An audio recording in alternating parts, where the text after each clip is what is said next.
Boa noite, igreja. Boa noite, igreja. Opa, menos mal, os caras estão aí mesmo. Gente, a gente está feliz de estar aqui. Hoje eu não vim sozinho.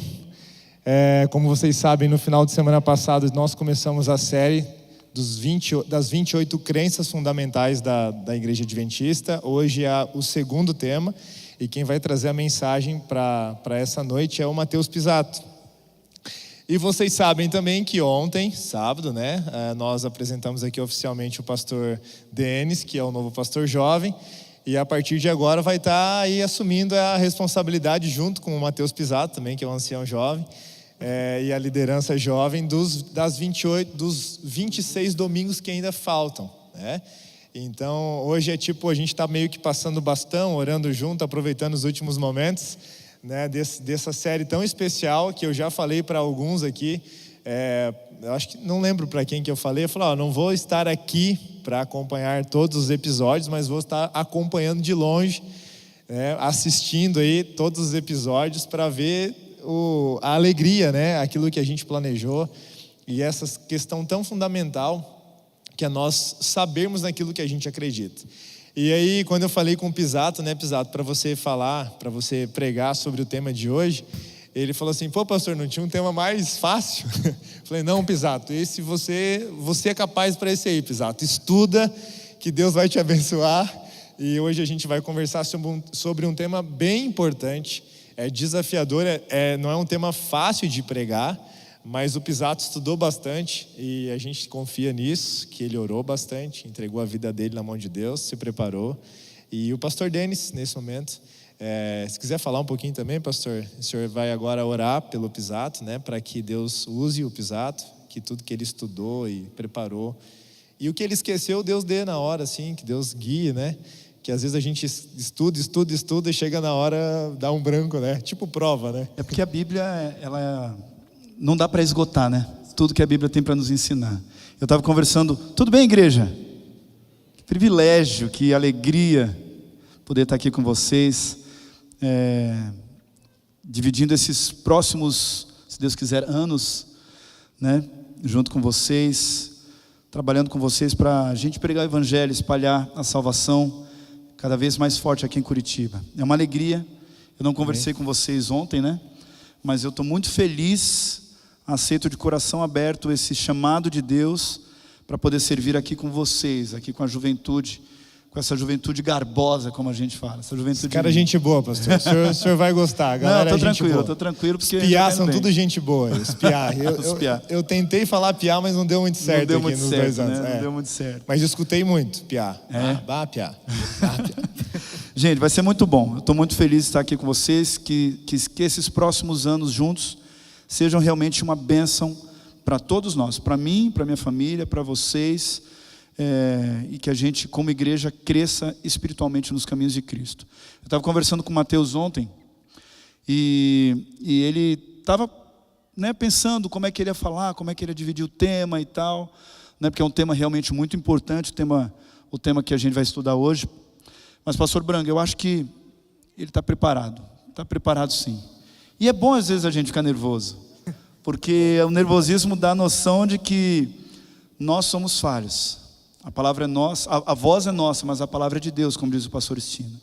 E ele vai ser usado com certeza, com grande poder, pelo Espírito Santo, para levar a gente para mais perto de Jesus. Amém. Amém? O próximo episódio, então, da série é no dia 26. A gente vai pular um domingo, mas domingo que vem também vai ser um culto especial para os jovens, que é o final de semana do jovem. Então, a Ana já falou aqui os recados, vai ter sexta, sábado e domingo, um programa especial para os jovens. E aí, no domingo seguinte, o mês de março a gente dominou aqui, né? A gente está dominando a igreja aqui. Em nome de Jesus, a gente está fazendo tudo certinho, viu? Amém? E aí, no dia 26, a gente vai ter o terceiro episódio da série. Então, já coloca aí os próximos 2 domingos para vocês estarem presentes aí com a gente também. Amém, amém. Gente, vamos orar. Eu quero rogar a bênção de Deus sobre o Matheus e sobre você, para que cada um de nós aqui possamos entender a vontade de Deus e a revelação de Deus para cada um de nós. Vamos orar. Pai, obrigado, Senhor, pelo privilégio de sermos chamados teus filhos. Obrigado, Pai, porque nós não estamos sozinhos nesse universo. Não somos frutos do acaso. O Senhor nos criou E o Senhor se revelou a nós através do Pai, do Filho e do Espírito Santo. Por isso, Pai, ao Mateus abordar esse tema tão importante hoje, eu rogo a unção poderosa do Teu Espírito, para que as palavras que saírem da boca dele sejam palavras poderosas, que entrem no nosso coração, tragam entendimento à nossa mente e leve-nos a uma decisão mais próxima, de estarmos mais próximos contigo.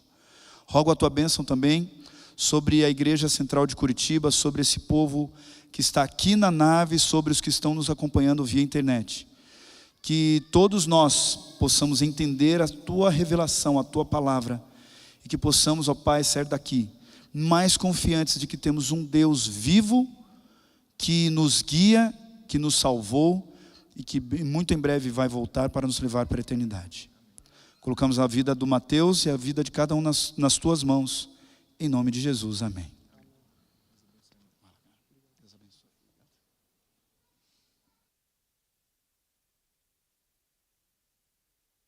Boa noite. Tudo bem com vocês? Uma alegria estar aqui mais uma vez, podendo compartilhar a palavra de Deus.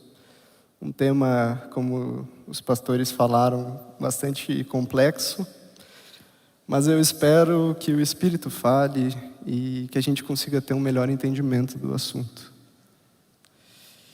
Então, vamos lá. Vamos ver se o slide está aqui já. Eu fiz slides hoje porque estava muito difícil só falar. Daí eu preferi mostrar, porque estava meio complicado.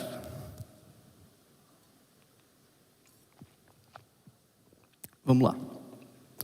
Gente, a primeira coisa que eu quero esclarecer aqui é uma questão sobre o nome de Deus. Como vocês sabem, o nosso Deus é único.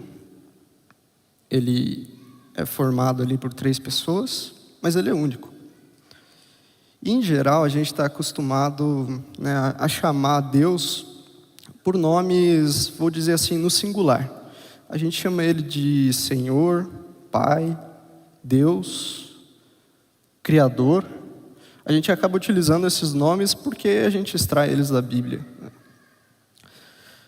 Mas, e se eu disser para vocês que a primeira menção ao nome de Deus na Bíblia, o primeiro termo utilizado para mencionar Deus, é um termo que está no plural. Quando a gente lê Gênesis 1:1, a gente lê lá, né? No princípio criou Deus os céus e a terra. Deus, ali, esse termo, no hebraico, ele é Elohim. E Elohim é um termo plural, muitas vezes utilizado para designar, durante a Bíblia, deuses pagãos, juízes, homens muito poderosos, heróis, pessoas de grande poder, realmente. Mas quando Elohim é atribuído a Deus, ele adquire uma singularidade que somente Deus recebe. Ele recebe, quando Elohim é atribuído a Deus, a gente pode identificar ele como Deus. Mas eu queria que vocês prestassem atenção que isso pode passar batido por muitos de nós, né? Quando a gente lê as traduções da Bíblia, eu gosto dessa comparação, a gente está vendo uma televisão em preto e branco, mas quando a gente pega o original, a gente vê em cores.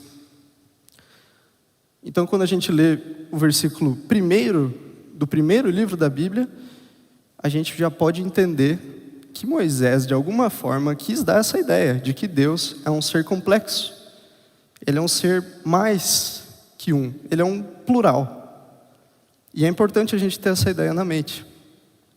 Outra coisa que eu queria falar para vocês, que até mesmo o nome que Deus revela a que Deus revela a Moisés, é um termo no singular. Quando a gente vê lá em Êxodo 3,14, o tetragrama sagrado impronunciável, que é formado por 4 consoantes no hebraico, esse termo, ele também é traduzido como eu sou ou eu serei. Uma tradução mais correta é eu serei. Quando a gente fala eu sou o que sou, o mais correto é dizer eu serei o que serei. Então, tudo isso, os nomes que a gente usa, o nome que Deus revela a Moisés, todos eles parecem estar no singular, mas a primeira menção a Deus na Bíblia é um termo no plural.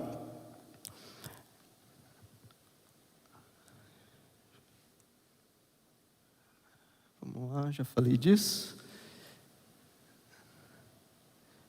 Tá. Falando desse tema, né, um exegeta judeu, ele disse no século XII que o plural ali, Elohim, ele é um plural majestático, que é utilizado para pessoas de grande autoridade, concebido pelo homem devido às múltiplas e ilimitadas manifestações de Deus. Isso é o que eu acabei de dizer para vocês, né? Nas entrelinhas do primeiro verso da Bíblia, já temos que Deus é um plural. Com isso em mente, com essa introdução, a gente vai partir agora para algumas histórias da Bíblia que eu separei, em que a Trindade aparece e se manifesta de diversas formas. E em cada uma dessas histórias que a gente vai estudar junto, eu queria que vocês fossem percebendo as características que a Trindade revela. Porque ao final do nosso tema, porque ao final do nosso sermão, a gente vai formar um conceito da Trindade, que na verdade está no livro Nisto Cremos, mas vai ajudar a gente a construir toda essa identidade da divindade. Quando a gente fala de Deus no princípio, é muito importante a gente falar do verso 1 de João. O botão está apertando errado, será? É para apontar para lá, né? Aí, estou me batendo um pouco aqui, mas logo vai. João 1:1-3 diz: no princípio era a palavra. E por que eu estou usando aqui o termo palavra? Porque verbo não é a tradução mais adequada para a gente entender o que passava na cabeça do apóstolo. A gente geralmente tem nas nossas Bíblias: no princípio era o verbo, e o verbo estava com Deus, e o verbo era Deus. Ele estava no princípio com Deus. Todas as coisas foram feitas por Ele, e sem Ele nada do que foi feito se fez. Então eu pergunto para vocês, quem é a palavra nesse versículo?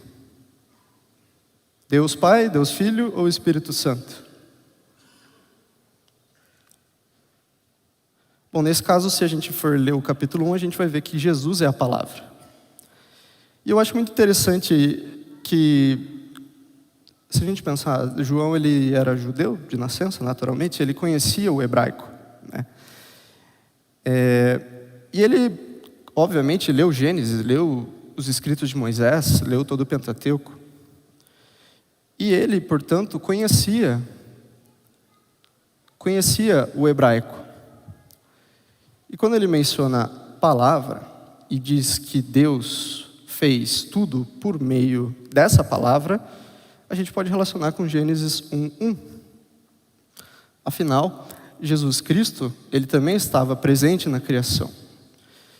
A gente pode interpretar que Jesus Cristo era a palavra de Deus, porque se ele é um intermediário da criação, como diz João, ele é, portanto, a palavra. Como é que Deus cria? Ele fala. Ele fala e as coisas acontecem, as coisas aparecem, as coisas se criam. Portanto, é interessante a gente pensar que nos primeiros 2 versos da Bíblia, a gente vê, no princípio criou Deus os céus e a terra, então Deus aparece, depois a gente vai ver que o Espírito Santo aparece, mas o agente intermediador da criação, segundo João 1:1, é Cristo.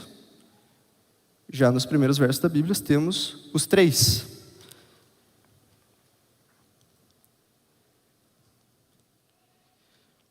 A Trindade também ali no princípio de todas as coisas, no caso mais especificamente do nosso mundo, ela vai aparecer no versículo 1:26, que é o versículo que registra a criação do homem. Provavelmente esse é o texto mais conhecido talvez não seja o mais conhecido, mas é um texto muito conhecido da atuação da Trindade. Certamente você já ouviu ou leu esse versículo. E disse Deus: façamos um homem à nossa imagem, conforme a nossa semelhança. Conforme a nossa semelhança, e que eles tenham domínio sobre os peixes do mar, sobre as aves do céu, e sobre o gado, e sobre toda a terra, e sobre toda coisa rastejante que rasteja sobre a terra. Então ali eu coloquei o que está no hebraico, o betsalmeno kidemuteno. Esse é um termo, as 2 expressões hebraicas que indicam imagem e semelhança, e elas estão no plural. Portanto, não somente na criação do mundo e do universo, de todas as coisas, mas na criação do homem, a Trindade aparece também. Mais à frente, após um tempo de perfeição, como vocês todos sabem, a gente lê a triste história da queda para o pecado. A Trindade, a divindade que tinha entrado em um consenso para criar-nos, e eu gosto muito de fazer essa pergunta, né? Você já se perguntou por que você foi criado por Deus, ou por que a humanidade foi criada por Deus? Essa foi uma questão que um professor fez para mim um dia numa aula, e eu realmente fiquei reflexivo. Ele sugeriu uma resposta, mas eu não tenho a resposta verdadeira, porque isso está muito acima do que eu posso raciocinar. Mas ele sugeriu que Deus criou a humanidade porque Ele queria ser amado pelas suas criaturas. Ele era um Deus que amava tanto, que era em completa perfeição, aquelas 3 pessoas em uma, que Ele precisava, não é que Ele precisava, mas que Ele queria compartilhar desse amor, Ele queria transmitir e receber esse amor. Então, é uma questão interessante. O dia que você estiver se sentindo mal, você pensar, poxa, Deus me criou porque Ele queria me amar e queria que eu amasse Ele. E a questão, voltando aqui agora, a questão do pecado, né? A expulsão do Éden, quando a gente lê em Gênesis 3, 22, o Senhor Deus disse: eis que o homem se tornou como um de nós, para conhecer o bem e o mal. E agora, para que ele não estenda a sua mão e tome também da árvore da vida e coma e viva para sempre. E ele vai continuar dizendo que vai expulsar Adão e Eva do jardim do Éden. Mais uma vez, você vê que o texto está no plural. Portanto, a divindade entrou em consenso novamente para que Adão e Eva fossem expulsos. Ali, essa decisão foi um juízo misturado de misericórdia. Porque se Deus não tivesse expulsado Adão e Eva, eles poderiam continuar comendo do fruto da árvore da vida e certamente viveriam para sempre. Isso perpetuaria o pecado, perpetuaria o mal indefinidamente. Então Deus ali, triste, Ele expulsou os dois para garantir também a possibilidade de redenção. Ali estava, essa questão estava em jogo, uma questão muito séria, a perpetuação da maldade. E exatamente nesse trecho da Bíblia, nesse contexto, a gente vê também que essa decisão, assim que Deus amaldiçoa tanto a serpente, como o homem, como a mulher, como a terra, Ele garante que a semente da mulher esmagaria a cabeça da serpente. Portanto, ali mesmo Ele já garantiu também a salvação. Justiça, misericórdia e amor são essas características que a gente pode visualizar nessa atuação da Trindade, neste momento.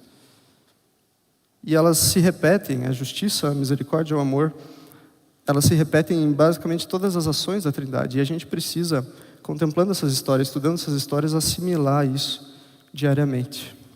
Tudo certo? Até aqui, estão entendendo mais ou menos o que a gente está fazendo? A gente está pegando histórias da Bíblia para a gente ir compreendendo como a Trindade vai agindo. Tá? Foi a maneira mais tranquila que eu encontrei de poder passar para vocês. Um pouco mais à frente, no livro de Gênesis também, a gente tem a história da Torre de Babel, que ocorreu após o dilúvio, naturalmente. E naquela oportunidade, a Trindade também interferiu. Veja só o que diz Gênesis, versículos 5 a 8. Gênesis 11, versículos 5 a 8. E o Senhor desceu para ver a cidade e a torre que os filhos dos homens edificavam. E o Senhor disse: eis que o povo é um, e todos eles têm uma língua. E isto eles começam a fazer, e agora nada lhes será restrito do que eles imaginam fazer. Vamos, desçamos, ó, plural, e ali confundamos, plural de novo, a língua deles, para que eles não possam entender a fala uns dos outros. Assim o Senhor os espalhou dali sobre a face de toda a terra, e eles deixaram de edificar a cidade. A lição que eu extraí desse relato é uma lição que eu tenho que aplicar na minha vida, porque descer para ver nos ensina muito sobre o caráter de Deus também, do Deus Trino, né? A lição é que se nem mesmo os integrantes da Trindade julgam sem ver, por que é que nós julgamos o caso de alguém sem analisá-lo adequadamente? Não é mesmo? Deus, que sabe de todas as coisas, ele não precisava descer para ver o que os homens estavam fazendo ali em Babel, mas ele desceu para ver. Isso demonstra que Deus, ele não julga sem conhecer o caso completo, sem analisar o processo inteiro da pessoa, a ficha criminal inteira. E isso demonstra mais uma vez a misericórdia, o amor e a justiça dele. Aliás, se você se atentou à leitura do Antigo Testamento, eu não sei quem que já está botando em prática que o pastor Branga sugeriu no último sermão, né, de começar a ler a Bíblia. Se você já leu o Antigo Testamento ou está lendo, você deve ter percebido que em muitos episódios do que a gente chama de teofania, que é a aparição de Jesus Cristo ou de Deus personificado ali, Jesus Cristo no caso pré-encarnado, e que também é chamado de o anjo do Senhor. Quando você vê lá um anjo do Senhor na tua Bíblia, é bem provável que seja Jesus Cristo. E ele desce para ver em diversos momentos. Você pode lembrar também de Sodoma, né? Sodoma, ele vai lá falar com Abraão, e quando ele está falando com Abraão, ele vem com 2 anjos e fala: olha, a gente precisa descer lá em Sodoma, porque os clamores estão chegando ao meu ouvido, a iniquidade desse povo está chegando aqui, ó, no máximo, e eu preciso ver o que eles estão fazendo. Então Deus, ele sempre desce do céu para se encontrar conosco. E quando ele se encarnou finalmente, quando ele veio de mulher, né, nasceu de mulher, ele também desceu para ver. Só que ele não desceu para julgar, ele desceu para ser julgado, e injustamente, carregando o peso do pecado de todos os nossos. Ele foi condenado. Vejam só como Deus age, como ele vai agindo com misericórdia. Os 3 que governam. Vamos dar um pulo agora para um livro profético, lá em Daniel, para mostrar para vocês que a Trindade, ela também aparece na profecia. Em Daniel capítulo 7, no versículo 13, se você quiser abrir sua Bíblia com esse texto que eu estou mencionando, a gente vê uma cena muito interessante. O profeta nos apresenta importantes características da divindade e do que a gente pode chamar, o que eu gosto de chamar, eu li num livro uma vez, em que o autor chamou a sala de audiências de Deus. A gente não sabe exatamente o que é, né? Mas a sala onde estava o trono de Deus, ele chamou de centro de comando cósmico. E eu gostei dessa expressão. Eu botei, não sei se eu botei ali. Não botei ali. Tá, mas é centro de comando cósmico. Ele visualiza, né, o trono, visualiza os anciãos, os seres celestiais, enfim. E é uma visão que tem muita glória. Ele percebe ali o poder, a divindade daqueles seres que emana. Eles ficam absolutamente... O profeta Daniel fica absolutamente absorto naquela visão. E no começo do capítulo 7, você vai ver que ele está vendo algumas bestas, né? Ele vê alguns animais e tal, e chifre para cá e chifre para lá. Até que num momento ele interrompe a visão. Interrompe aquela cena que ele estava vendo dos animais, ele corta. E ele começa a falar dessa sala do trono. E ele declara ali no versículo 13: Eu vi nas visões noturnas, e eis que um semelhante ao Filho de Homem veio com as nuvens do céu, e veio até o ancião de dias, e trouxeram-no diante dele. Então, nessa cena, o que a gente pode perceber? O ancião de dias, na Bíblia, quando você faz um estudo mais aprofundado, você vai ver que ele é Deus Pai, em geral. Nessa cena, ele vê que o Filho do Homem é um nome que Jesus tomou para si, né, quando ele veio na Terra, e ele se identifica com a raça humana, afinal, ele se encarnou. E naquele momento a gente vê que Jesus, ele vem vindo com as nuvens. E eu gostei também, né, dessa observação que o profeta faz, porque isso demonstra uma forma de como Jesus se desloca, né? Se ele vai voltar no futuro também pelas nuvens, ele pode se deslocar no céu pelas nuvens, como se fosse o carro dele. E é interessante a gente pensar nisso. E lá em Apocalipse, capítulo 4 e 5, a gente tem também uma visão semelhante do centro de comando cósmico, como eu falei. Os 2 profetas, Daniel e João, eles tiveram visões bem semelhantes. E João, ele descreve com um pouco mais de detalhes o que é que ele viu. João vê que aquele que estava assentado era semelhante na aparência à pedra de jaspe e de sardônica. E do trono saíam relâmpagos e trovões e vozes, e havia 7 lâmpadas de fogo queimando diante do trono, que são os 7 Espíritos de Deus. Portanto, aquele que está assentado no trono é o ancião de dias, Deus Pai. Ele era semelhante a uma pedra de jaspe e de sardônica, e do trono saíam relâmpagos, tal. E as 7 lâmpadas de fogo que estavam por ali perto do trono representavam os 7 Espíritos de Deus. Por que 7? 7, tudo é 7. 7 é um número que representa plenitude, perfeição. Então, os autores inspirados pelo Espírito de Deus utilizam muito esses números para representar a plenitude do caráter de Deus, a plenitude da pessoa dele. Ele é infinito, a gente não pode compreender. Mas essa linguagem humana que a gente utiliza para poder explicar um pouquinho mais de Deus. Nessa cena, portanto, nós temos o ancião de dias, Deus Pai e o Espírito Santo. E no capítulo 5, versículo 6, a gente vê que aparece Jesus Cristo. E eu olhei, e eis que estava no meio do trono e dos 4 animais, e no meio dos anciãos, um cordeiro em pé, como se tivesse sido morto, tendo 7 chifres e 7 olhos, que são os 7 Espíritos de Deus enviados a toda a terra. Mais uma vez, aqui aparece o Espírito, né? Os 7 Espíritos de Deus, novamente a ideia de plenitude, e o cordeiro estando em pé, e ele estava parecendo morto. Eu não sei como é que você imagina essa cena, um cordeiro meio morto, meio em pé, mas é Jesus Cristo, é o único que poderia aparecer ali naquele momento. E se você estudar o Apocalipse, você vai ver que logo em seguida ele toma o livro e começa a abrir os selos, porque ele é o único digno.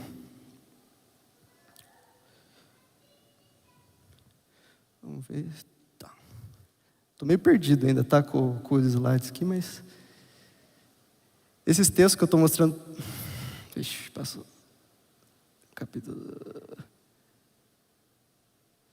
Então, através dessas cenas extremamente impressionantes, a gente vê, né, os 2 profetas que já tinham visto muita coisa, muitos milagres, eles mesmos se impressionam e ficam sempre absortos nessas visões. Outra coisa que a gente nota é que todo aquele poder que emana do trono de Deus é proporcional ao amor dele, né? O amor também emana do trono de Deus. E em todas essas visões a gente vê que, além da glória da divindade, a plenitude dela, Deus ele também tem piedade de nós. Ele, nessas cenas de juízo que Daniel também vê, ele sempre faz questão de estar presente para julgar, para abrir os livros. Então, vai captando essas características da divindade. Próximo texto que a gente vai estudar, os 3 que redimem. A gente viu em João, portanto, que o cordeiro que João descreve é Cristo, e ele é nosso Redentor. E foi somente pelo consenso e atuação da Trindade que ele veio ao mundo. Concebido pelo Espírito, nascido de mulher, a vinda do ungido do Senhor foi a solução redentiva para a raça pecadora. Mateus 1,18 descreve o nascimento de Cristo. Ora, o nascimento de Jesus Cristo se deu do seguinte modo: estando Maria, sua mãe, desposada com José, antes de se ajuntarem, ela foi encontrada grávida do Espírito Santo. Então, talvez esse seja o ato da Trindade, junto à crucifixão, que mais demonstre o amor de Deus por nós, né?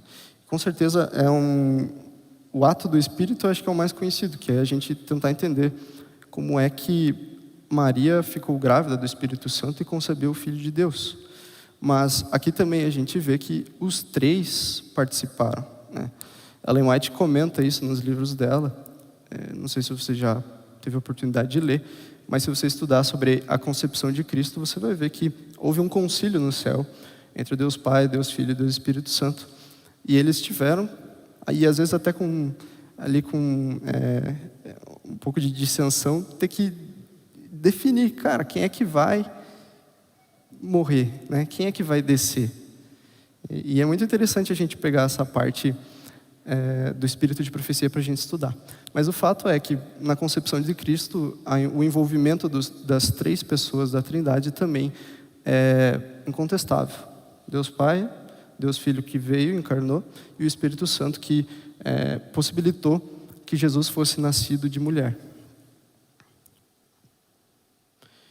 E outra coisa que eu queria comentar sobre isso é que na concepção de Cristo você pode perceber um amor que Ellen White define como o maior mistério que a gente tem, né, do universo, que é o mistério da redenção, né? E ela comenta que mesmo pela eternidade a gente vai ter dificuldade em entender como é que Deus nos amou tanto a ponto de encarnar nessa raça humana, de se sujeitar a todas as tentações, ao risco da queda, para nos salvar. Então esse é um amor, e perceba mais uma vez a Trindade demonstrando amor, que a gente nunca vai conseguir entender. Os anjos não entendem até hoje, eles provavelmente no céu eles ficam se perguntando lá, né? E eu imagino que quando a gente estiver no céu também eles vão perguntar para a gente aí, como é que foi ser salvo por Jesus, né? Como é que foi ser redimido por Jesus? Pelo menos a senhora White diz que os seres criados de outros mundos perguntarão isso para a gente, né? Como se fosse uma entrevista. E aí, como é que foi? Qual que foi a sensação de ser salvo por Jesus? Como foi sentir esse amor? Um pouco mais à frente nos evangelhos, já Jesus crescendo para lá.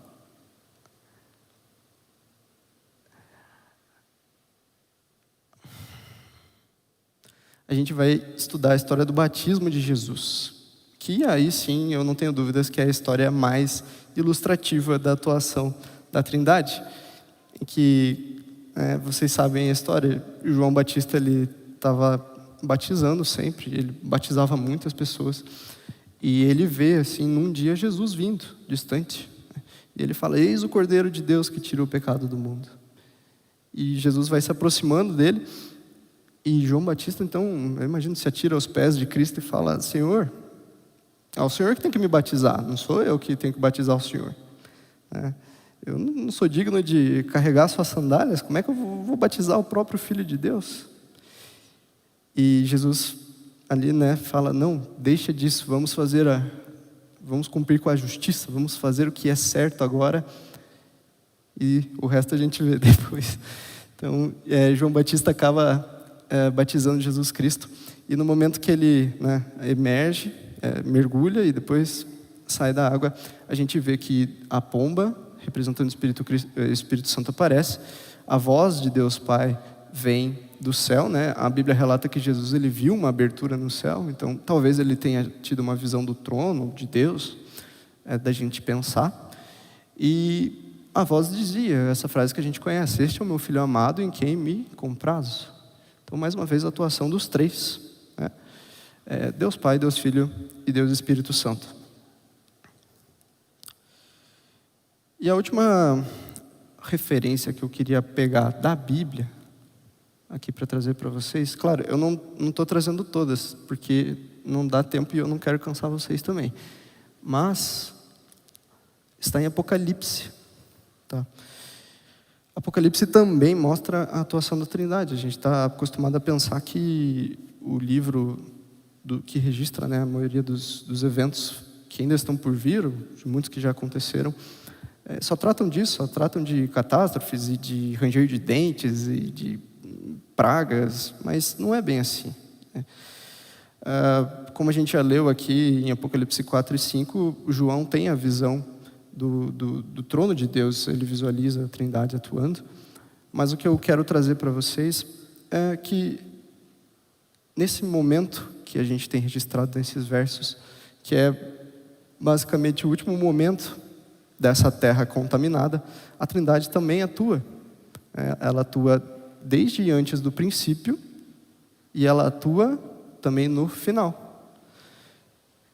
E esse é um verso que me impacta muito. Esses versos são versos que me impactam muito quando eu leio eles. O céu retirou-se como um rolo quando é enrolado.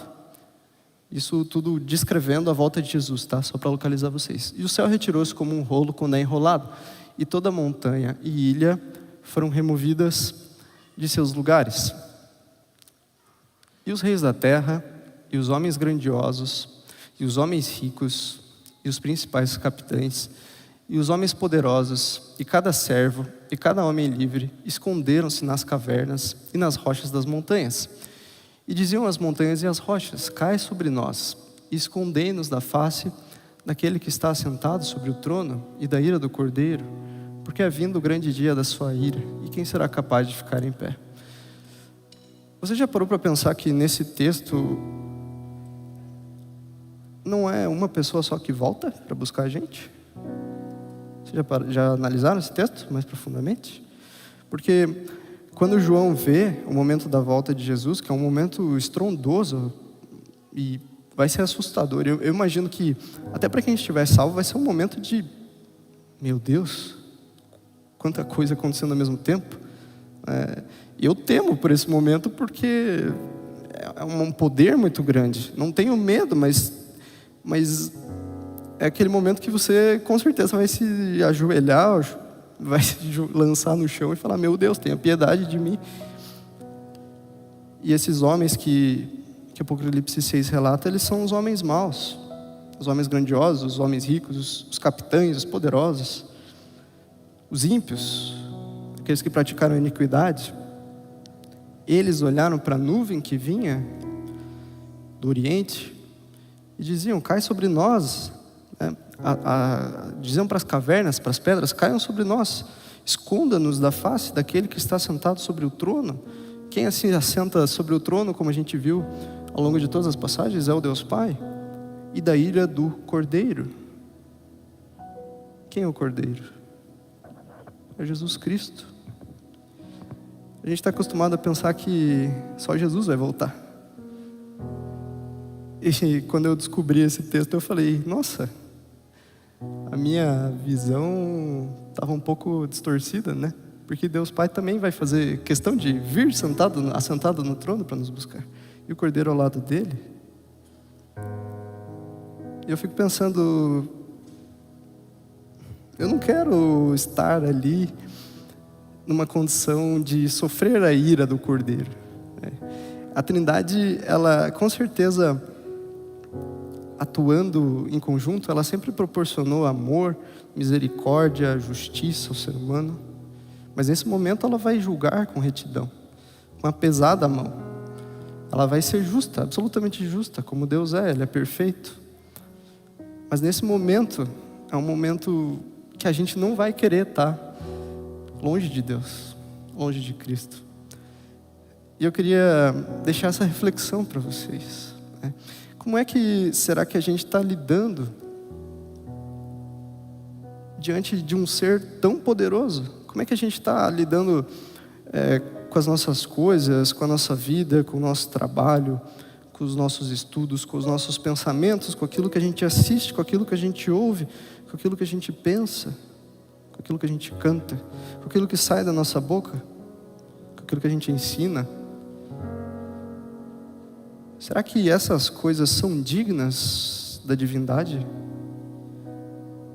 Será que elas não contrastam demais com a santidade de Deus? Porque é João que está dizendo: é vindo o grande dia da sua ira. E nesse momento a Trindade vai julgar, vai vir para julgar. Ela criou, ela aperfeiçoou, ela amou, ela viu, desceu para ver, ela governou, ela redimiu, ela batizou, mas ela também vai julgar.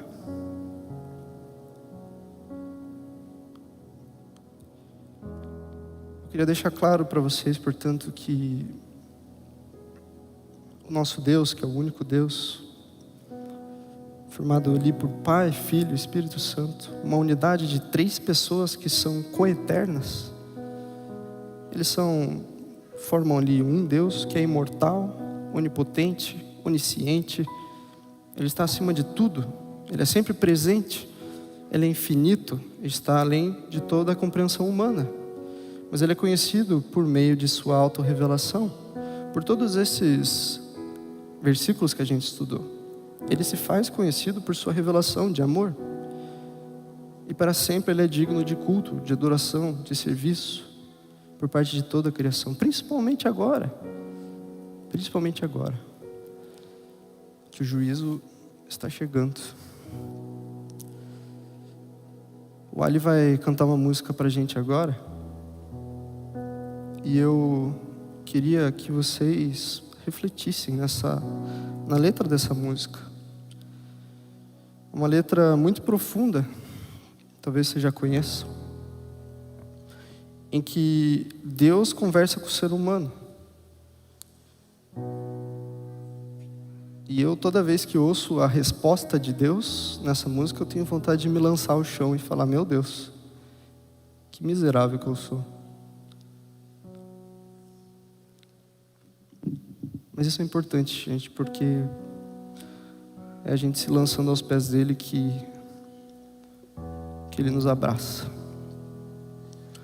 Reflita sobre isso nesse momento.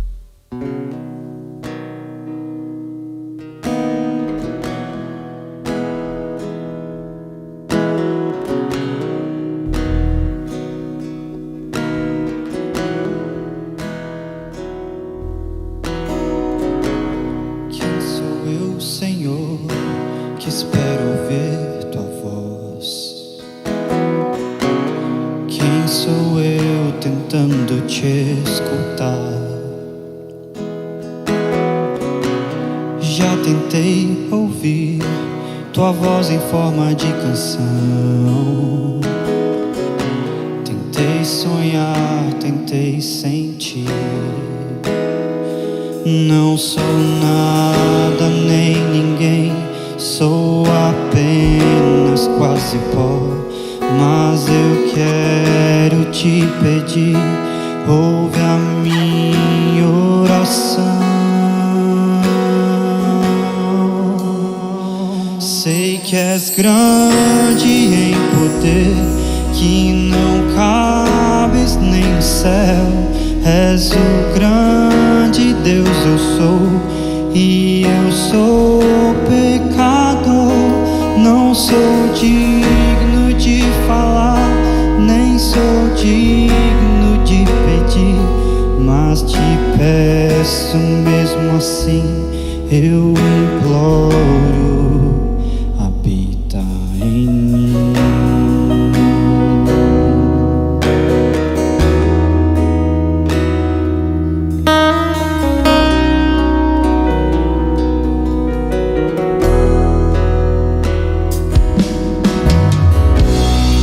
Sou eu, Senhor, que espero ver Deus. Quem sou eu que ouso teu rosto olhar? Como enxergar um Deus que vive lá no céu e esperar tocar tua mão?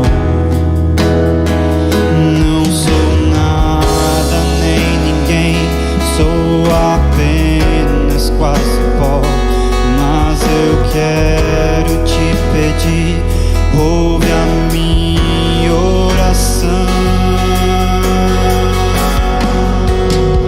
Sei que és grande em poder, que não cabes nem no céu. És o grande Deus, eu sou, e eu sou pecador. Não sou digno de falar, nem sou digno de pedir, mas te peço mesmo assim, eu imploro.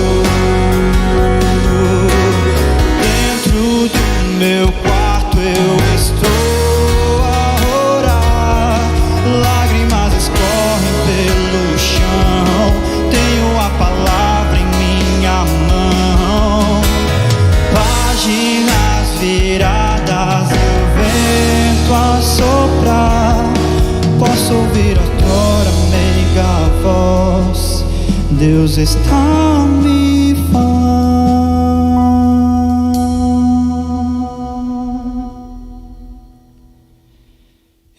sou grande em poder, nada pode me conter. Sou grande Deus, eu sou, e tu és pecador. Não és digno de falar, nem és digno de pedir, mas te peço mesmo assim.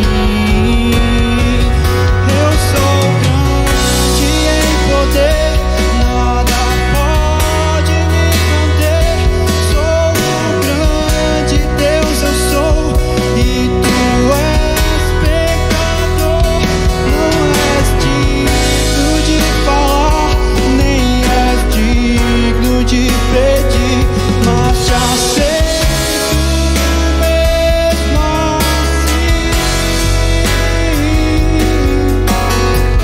Te aceito mesmo assim. E prometo, habitarei em ti. Habitarei em ti.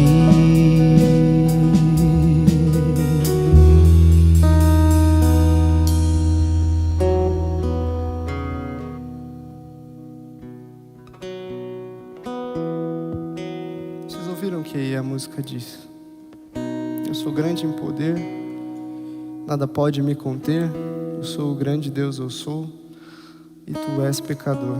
Eu sou pecador, você é pecador.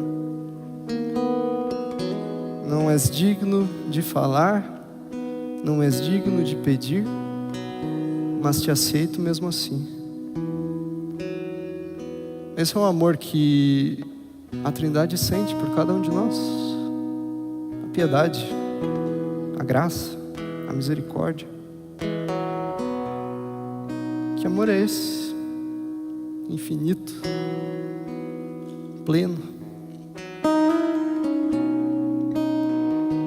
Mas não se esqueçam que é um amor que é justo também.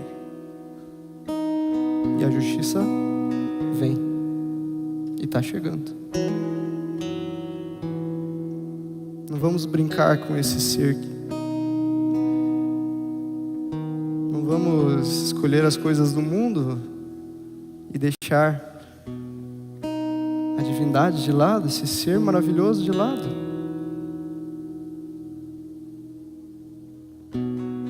Reflita sobre isso hoje. Vamos orar?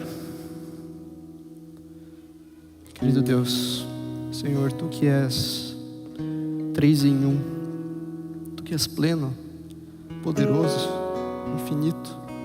Senhor, quem somos nós para sequer dirigirmos a nossa voz a Ti? Quem somos nós para orarmos, para cantarmos? Como é que o Senhor pode aceitar um louvor tão humano? Como o Senhor pode ter nos criado, nos amado tanto, ter vindo para nos salvar, carregar o pecado? O Senhor que era juiz foi julgado. O Senhor que era Deus foi submetido às maiores humilhações. Senhor, por quê? Nós não somos dignos disso.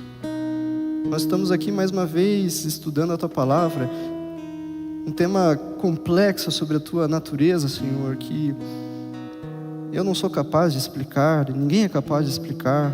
Somente pelas histórias que o Senhor registrou que a gente pode entender um pouquinho sobre quem Tu é. Senhor, por favor, se demonstra na sua vida visualmente, assim como quando o Senhor Deus foi batizado, como o Senhor Jesus foi batizado. Que a Tua voz fale conosco, que o Teu Espírito nos circunde, que a Tua redenção esteja presente em nossa vida a cada dia. Por favor, Senhor, dê a consciência a cada um de nós sobre o juízo que também a Trindade exercerá sobre essa terra, um juízo que está chegando. E quantos de nós estamos dormindo, mornos? Nós precisamos falar mais disso, precisamos mencionar mais a Tua volta, contar sobre isso, avisar a todos que nós estamos sob a vigilância constante de um Deus Todo-Poderoso. Senhor, por favor, nos dá a consciência de que esse mundo em breve acabará, de que tudo ficará por aqui, tudo que é material. Nos concede o Teu Espírito para que nos impressione a mente, para que a cada dia nos diga o que falar, o que ouvir, o que ensinar, o que assistir. Senhor Jesus Cristo, por favor, a cada dia, lembra a nós que fomos nós que cravamos aqueles pregos nas Tuas mãos e nos Teus pés, para que não tenhamos a coragem sequer de ceder à tentação. Que em 3 o Senhor haja, em 1 o Senhor o salve. Por favor, nos ajuda, Pai, nos dá forças, nos abençoe no início dessa semana. Em nome de Jesus, amém.